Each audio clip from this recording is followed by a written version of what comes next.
I think my wife is seeing somebody else. My name is Paul Friedman. I founded the Marriage Foundation. And I'd like to give you a little bit of insight into what we know about when this kind of thing happens. Now, I used to be a divorce mediator. I've seen it all. About 20 years ago, I decided to help couples, help individuals save their marriages. And when this happens, it's not an easy deal. So I'll give you some tips, but I'm also going to let you know the truth. Most people won't tell you the truth. I'm going to tell you the truth.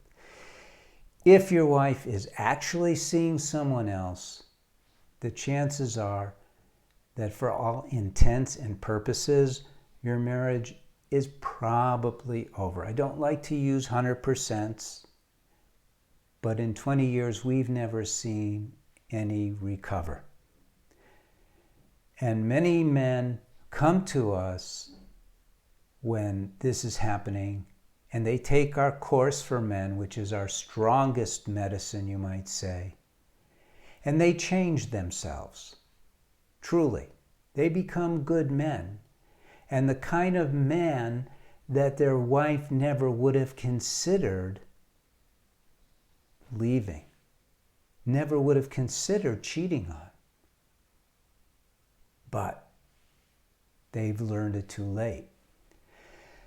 The problem is that where men are more simple in their design, we're body, mind, and soul. And a male is constructed differently than a female, because the female propagates the species, has children, they come more from their heart. And they love us when they marry us. They've chosen to open up their hearts to us. And when we don't treat them right, and that information is in my books and in the Course, it's easy not to treat them right because there's not a lot of knowledge out there. We don't learn how to treat a woman correctly. They look elsewhere. They mostly don't. When they do, it's usually, frankly, because we're using our male power, our strength, not to protect them, as is biologically designed, but we use it on them to try to control them. And one of the key elements in life is the proper utilization of free choice. And I'm not trying to promote religion, but of all the gifts God has given us, free choice is the greatest of the two-edged swords there is, isn't it? I mean, we have the ability to deceive ourselves and do what's wrong and think it's right. But it's free will. It's ours. It was given to us individually.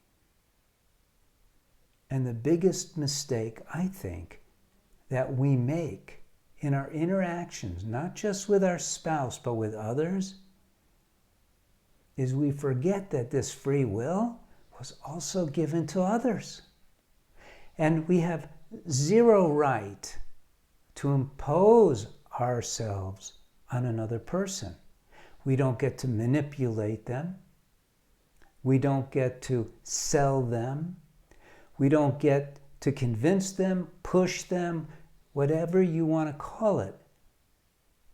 We get to, when living right, we get to respect their free will. Now, we could talk about things and try and uplift each other with our conversation and exchange ideas so both of us can grow a little bit from the encounter.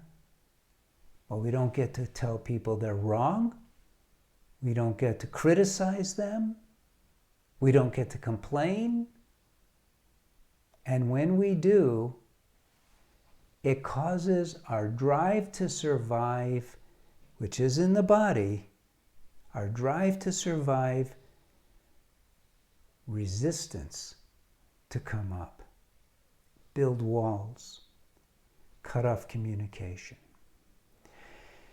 And this is what's happening with your wife if she's seeing someone else. And if you're thinking she is, chances are she is.